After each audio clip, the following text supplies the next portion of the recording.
Welcome to the Netflix Sports Club podcast. I'm so excited to be here. My name is Kay Adams. I love sports. You love sports. And we're going to get into it. Insiders, stars, exclusives, red carpets, behind the scenes. It is all here bringing you episodes, new shows every other week. And today it is all about F1 The Academy. It is streaming right now on Netflix. There's drama. Of course there is. There's high competition. There's on and off the track. We have interviews with your favorite stars and an exclusive with Susie Wolff, the managing director of F1 The Academy. So much is going on. Thanks for being here. Thanks for being part of the ride. And I want to hear from you. What questions do you want to ask? We've got DCC action, NFL quarterback. We'll talk a little MLB. It's all happening. And I want to hear from you. www.speakpipe.com/Netflix Sports Club / I'm not sure. You're seeing it on the screen, I'm sure. So go there. Speakpipe.com/Netflix Sports Club. I think you can leave voicemails. I think you can interact with me. Definitely hit the DMs, hit the mentions. Let us know what you want to talk about. And we have a very special episode chock full of info and entertainment, as always, here on the Netflix Sports Club podcast. And what a treat to be joined by someone I've known for 10 years, a friend, a producer, a talent. She's with the Dodgers, with the Rams, and she's now our F1 correspondent. You cover the Red Bulls, Kirsten Watson. Great to see you. Smile on your face. We have so much to talk about as F1 The Academy took over Miami. We have so much to talk about. And also just, can you believe it? We're back together. Get the band back together. I know. This is, you're right, it has been like 10 years. And now to be here with Netflix Sports Club and talking some F1 Academy, the Kirsten, show. You're going to educate me. I got you. On whatever everything. you need, I got you. Let's dive into it. Well, I think that there's obviously there's nothing like sports and drama, and Yes. Netflix has it all. We have the behind the scenes looks. We have all of the stars. We were in Miami. You sat down with Susie Wolff. So much to get into. But I do want to sort of set the scene. F1 The Academy, it's brilliant. It's beautiful, highly competitive. It's a 2-year training program for young women drivers. What else do we need to know about the program? So essentially, it's creating opportunities for women to be at the F1 level. Ultimately, I think when we think about sports that are predominantly male, it doesn't seem like there's space for women in it. In F1 specifically, it's not a gender sport. So there can be female drivers or, of course, or male drivers. And so there hasn't necessarily been a time in which we're seeing women at the peak F1 level. I know we're going to talk about Susie Wolff in a little bit, and she is someone who actually has competed at that level, but she is one of very, very few. So the hope with this is just to continue to show that women belong in motorsports. We're seeing that now with F1 Academy. We're seeing women who are the ages between 16 and 25, and they're given this opportunity. You're just seeing this continual development of these young women and the challenges and the hardship that goes with that, the competitive nature, and how they truly do belong in this space. And it's also on and off the track, where 1000%. F1 The Academy cameras on Netflix get to take you, which I love getting into some of that, Yeah. what motivates them. And these are the best of the best, trying to even reach higher levels of competition. The specs are this. It's 18 drivers that take part. It's a 2-year series. This is the 3rd season, of course, season 2 film for F1 The Academy, which we love. And it just follows these drivers. And F1 The Academy, perfect place to sort of have the premiere down in Miami. Yeah. Where, of course, Netflix Sports Club was there on the red carpet, talking to some of the biggest stars. You mentioned Leah Block. We also have Dorian Pont. Did I get that right? Oh, that was perfect. Is That it- was so good. And I love that it's a thing amongst all the drivers of like who can actually say her name correctly. And she is killing it this year. She came in 2nd place last year for 2024 with Abby Pulling winning the Formula One Academy Championship. But you mentioned Miami, so let's focus on this. Let's get back into it. For us to have the opportunity, have all of these women come together for the premiere. It's Miami race weekend. Race weekend in general is just, it's such a vibe. Like, there's so much excitement. Everyone is thrilled. And what I love about what F1 Academy is doing is it's giving the opportunity for these women to perform on the big stage. Then you add the premiere of F1 The Academy on Netflix. And so many women were there. Bianca Bustamante got to chat with us and tell us just kind of what she feels, how much fun it is to be in Miami, and also for the premiere. I've got very, very good memories of Miami. Last time I was here, we were on the podium. It was a great moment for McLaren and everyone, and obviously F1 Academy. It's always an ecstatic feeling being back here. I don't know if it's the energy or the palm trees, really, that just gets you going. But exciting. Obviously, we're back here. 2025, we're premiere night of the F1 Academy Netflix show. It is huge. I am like freaking out right now. I'm so excited to be back in Miami here at the premiere, and it feels like home. So I've been a bit homesick recently, I guess, in the sense of I've not been in the paddock for a while. So it's nice to be here. Okay, so that was Abby Pulling she's the champ from last year's F1 The Academy. So seeing her talk about the vibes, the pressure, the competition is great. We also asked all the drivers, all the biggest stars, of course, about the added stress of the Netflix cameras. Here's some of their answers. It was something new last year. Obviously Netflix is big, and it was also demanding, so it was important to find a good balance between both. But I think it's an amazing opportunity for all of us to be part of a Netflix series, and we can be very grateful for that. Having Netflix following us around was pretty intense, to be honest. I think I'm quite lucky in the fact that I'm quite experienced, and I've had the experience of having cameras following me before, not to the same degree, but Netflix did a great job of respecting us and our boundaries, and we're athletes and we are here at the end of the day to perform and race. So they also helped us with that and didn't make it too intense. I think it's the vulnerability that, often in documentaries, the more true it is, the more people can connect and relate. And I think that's the tough bit, to show the hardships and what it takes to make it in such a extreme and cutthroat, sport. But that's what makes it so important as well, to show that difference and to show that hard work and tenacity on and off the track. And I hope that, that people will get to see that and resonate with that. So obviously we got to hear from them. And when you talk about just what it's like having these cameras, it's a lot. So even for Bianca Bustamante, for Who's her gorgeous season, and belongs on camera 24/7. So also, does everyone. She has got 1.7 million followers on Instagram. She uses that to take her to a whole new level, to provide opportunities for when she's on the track and stuff. She went through a year in which the results weren't where she wanted to be. She was in her final season of F1 Academy. And so it was the pressure of what comes next. A fully funded seat if you win, but if you don't win, there's a lot of questions as to where your racing career continues. So now you have these women who are going into their second year, who got to see the challenges that maybe someone like Bianca or someone who like Abby, who had the pressure of, I want to win, I have to win. You got to see that side of it. But someone, whether it's Leah Block or Dorian Pond, they come in, they're stronger, they're more aware of what they need to do to be successful in F1 Academy. So they look ripped to you. They're jacked. Insane. Yeah. Also, like, okay, The Dorian cuts on some of those Pond's arms, I was like, excuse me? I was like, what are you doing? Can I have the workout class?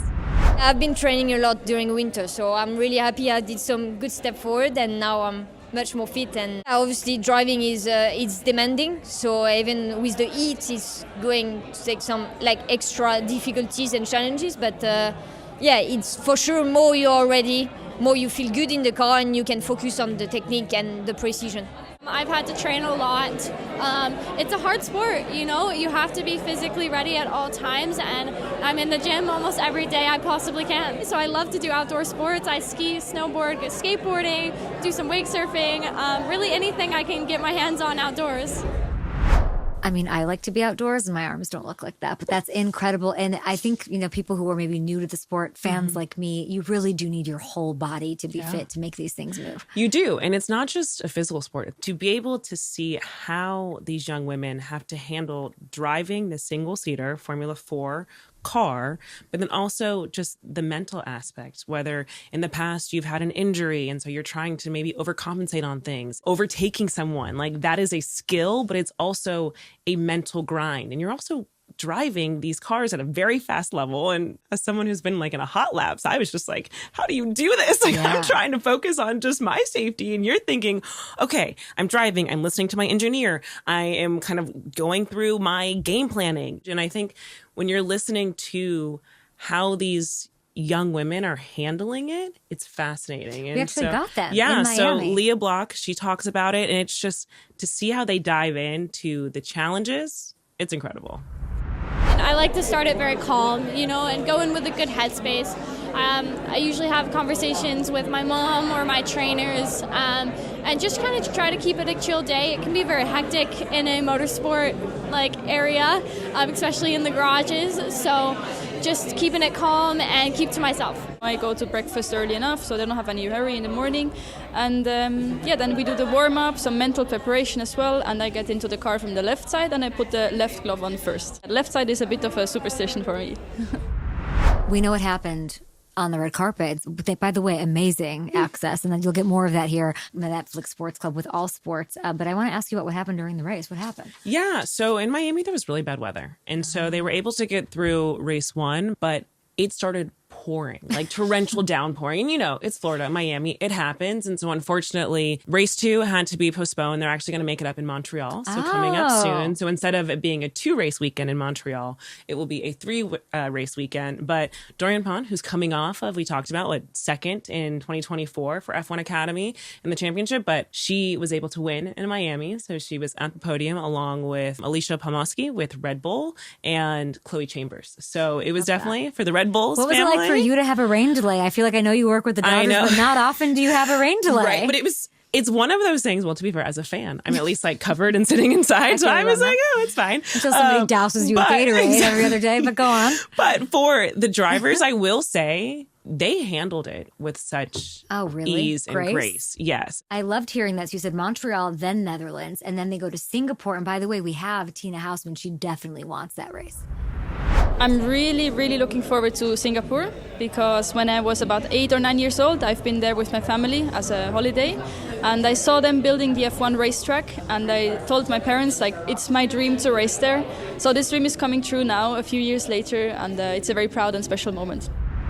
You have Susie Wolf. I hope you asked her. You sat down with her. Just before we get, I mean, what a badass, inspiring, a treat, you say. What do you mean by that? Because when you see someone, when you're watching these women compete at this level, competing at a Formula One weekend, a race weekend, there's something very special about giving me that. chills, No, but like when you see a woman who has created an opportunity for now young girls to look onto a major race weekend and a racetrack, and they've only ever really seen men at the pinnacle, to see women who look like them that they can connect with, that's huge. Look, she is a very experienced driver, having competed professionally for about 20 years, having competed against Lewis Hamilton, one of the greatest drivers we've ever heard of. Crazy. She Insane. went on to make history at the 2014 British Grand Prix. She became the first woman to take part in a Formula One race weekend in 22 years. This is like 20 years ago. She's the managing director, of course, of F1 Academy, coming up with that, executing it. The way she carries herself and like moves across a room.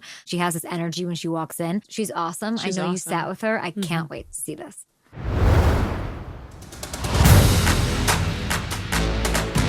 I started racing karts at the age of 8. Early on in my karting career, I raced against Lewis Hamilton at a time where there wasn't a lot of women in racing, but I managed to make it to the world of Formula One. Susie, following along the F1 Academy has been such a treat on my end. You have now been a part of this for the last few years. Just what can you tell us have been some of the biggest challenges or surprises that you found over this time? Well, I think one of the biggest challenges was creating something that many people said was impossible. We race alongside F1. We got the 10 Formula One teams on board supporting. We have some brilliant commercial partners.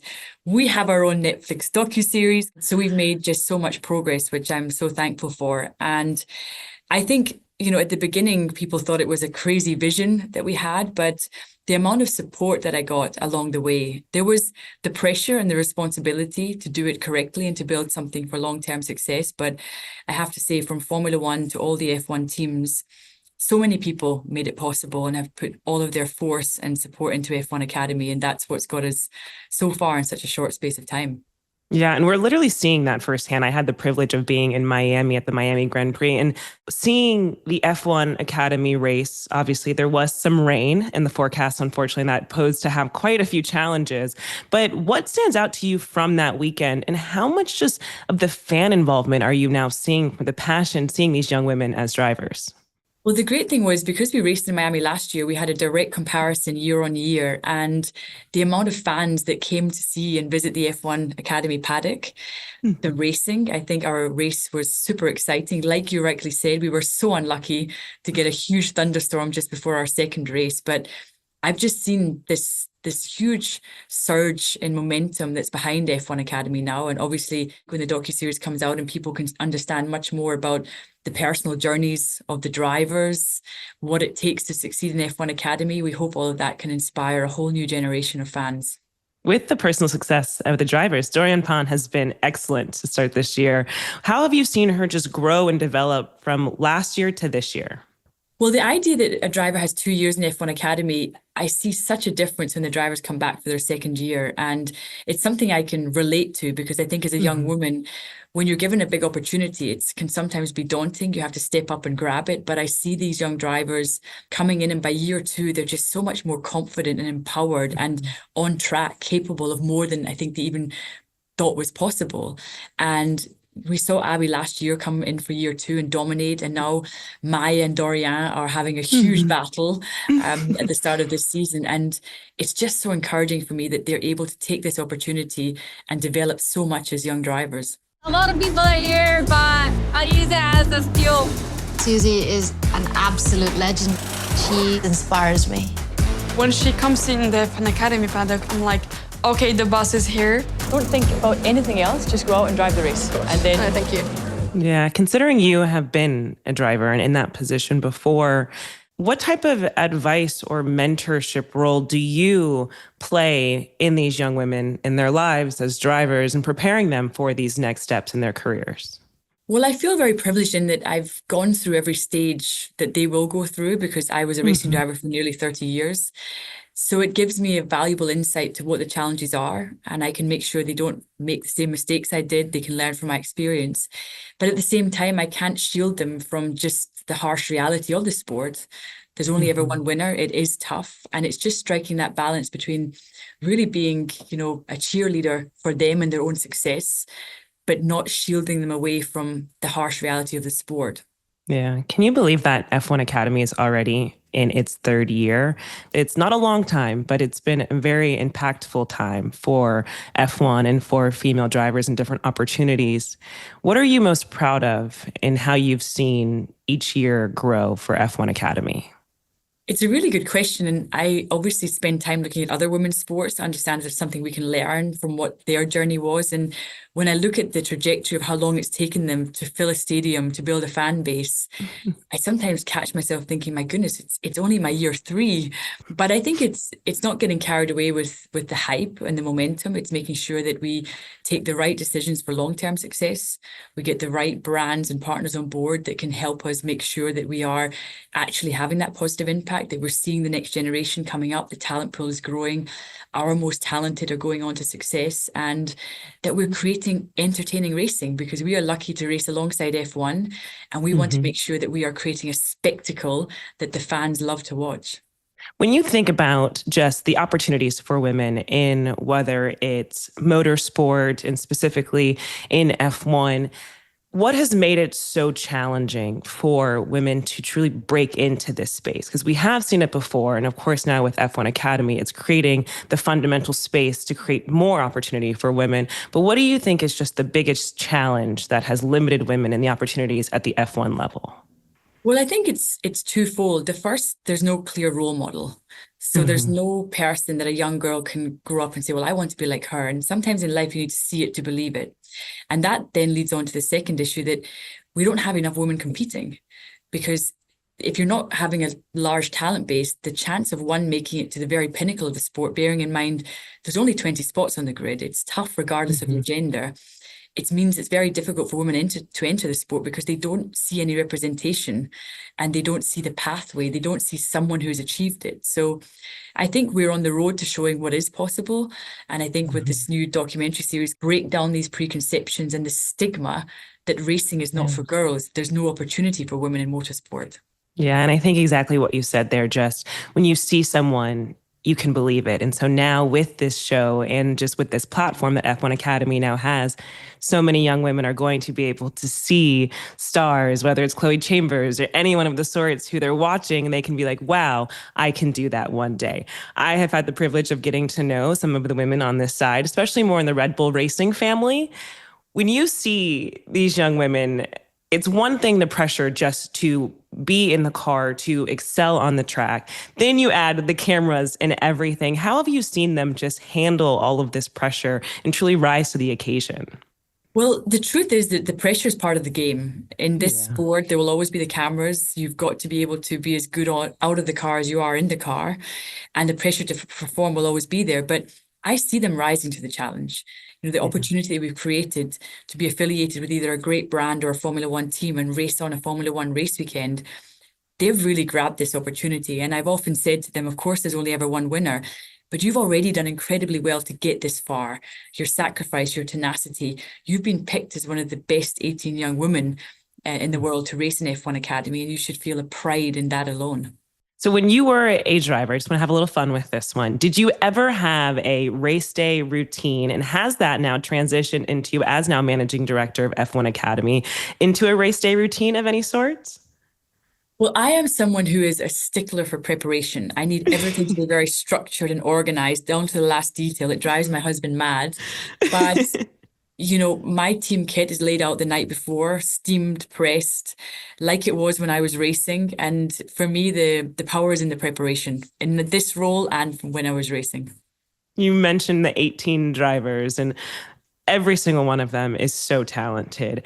When you are at the race, and I can say just from my perspective, if someone who I can confidently say I'm a fan of Red Bull racing, but I also can sit there and when I'm watching McLaren and what they're doing, or watching Lewis Hamilton now switch teams and be on Ferrari, I'm excited for them as well. From your position, overseeing this, overseeing F1 Academy, do you ever find yourself kind of balancing whether it's kind of the fan in you getting so excited for these young women, but then trying to play it neutral while watching the races? Because it is the most electric feeling for me, I think, when I am at the racetrack. It's a really good question. In this role, it's really important that I don't have favorites and that I want every young driver to have the potential to show what she's capable of. And I often watch a race and I feel bad for the ones that do a bad race. I feel great when I see a great overtaking move or a young driver taking a win and having that moment, because I know what that feels like. But I often find myself, and sometimes looking through the footage that we had to put the docuseries together, just feeling so much empathy for those going through a tough time, because I've been there and I know how tough those days can be. But I think, like you, I love standing on that pit wall, watching the racing, and I love how fierce these drivers are and how much they fight for their chance. Now, when you're looking at the 18 drivers, how do you all identify who makes it? We have a team. We have a talent development manager whose sole focus is traveling around the globe, understanding who is racing in which continent, in which country, and always making sure that we have the best 18 young drivers. We have a special rookie test in September, which is only for drivers eligible for the following season, their chance to show us if they're ready to step up and take the chance. So that's something that we are very proactive in. Obviously, I spend a lot of time at karting tracks looking at the next generation up and coming. We're about to announce a performance handbook, which gives that next generation all the information they need to get themselves better prepared. So the time they get to F1 Academy, they're ready to step up and take the challenge. She's done it! Look, overtakes pulling on the outside. Oh! Pulling drops back into P3. What's she doing? When you look at just this past season and what fans will be able to see in the show, I realized when I was at the F1 Academy paddock, it's not just about creating opportunity for the women drivers. It's also about opportunities for female engineers or those other people around the team. How important has that been, though, for you all just to also represent? It's not just looking to create more opportunities for women on the track, but also in the garage and quote unquote off the track as well. Abby, you've got to get past, mate. You've got to have that passion and that fire. I always want to be at the front. Okay, my keeper behind you at all times, okay? It's hugely important. I always said from the very beginning, it's a big part of what we're trying to do. I think obviously because we're a female-only race series, it's easy for me to cover off the female racing drivers.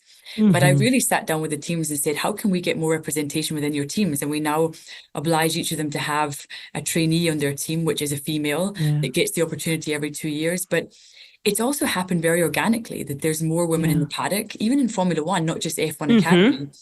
And it's something that feel so much positivity around, because I walk in either to the F1 Academy paddock or the F1 paddock, and it feels so different than 10 years ago. There are so many talented women off track as well as on track. And that's a shift which I think is really positive for the sport. Well, next up for you all is going to be Montreal for the race circuit there. What can we expect from that one? Well, Montreal for me is a brilliant Grand Prix, and I'm so happy that Formula One Academy will race there. We've signed an extended deal that we'll race there for the foreseeable future. So I think we'll see some great racing. We obviously have 3 races, not 2, because we've taken the cancelled race from Miami, and we'll do it in Montreal. And it's a wonderful setting. It's a wonderful racetrack. So I hope we're going to see brilliant racing. I think we've seen already that it's tight at the front, especially with our reverse grid system now. It means the best have to also race their way back to the front. Now, I know that you started your career, of course, in karting, and that is the traditional, pathway to becoming a driver at whether it's F1 Academy, the F1 level, etc. Talking about this now, the rookie test, have you done it recently? And if so, just what was it like kind of getting back into that? I have not been in a race car for a long time. I've been there, done it, got the t-shirts. I have way too much to do running F1 Academy that I even have time to get back in a race car. No, I had my chance, and I have no bitterness. I have no regret when I see them take it to the track. I had my chance. I loved it. I drove an F1 car competitively, and now I look at them and I'm happy for them and the opportunity they have, but I definitely don't feel the need to get back into a race car. If we were doing a hot laps, would you then take me around though? Because I think that is the coolest experience. I had the privilege of doing it in Miami. And I think, Susie, I just feel like you would test me, and I might be a little nervous, but I think we could do. Hot laps I can do any day. I took Drew Barrymore around in Austin, and that I'm always up for. I love a good drift. I love scaring people in the passenger seat. So we can plan with that one, Kristen. We can plan with that one. Amazing. Well, Susie, it has truly been a pleasure. Thank you so much for your time, for just sharing so much more light on F1 Academy. Watching these young women, seeing their personality shine, whether it's on the show, whether it's through social media, they're truly just developing into incredible women. And watching them on the racetrack is one of a kind opportunity. So I hope that one day we will be seeing them at the F1 level. And I know that you are setting the structure to prepare them for that. So thank you again. Thank you so much. The car, an extension of your body, like that's the best feeling in the world. A feeling that you don't have anywhere else. It's what I love. It's why I'm driving. I got nothing to give, nothing to lose.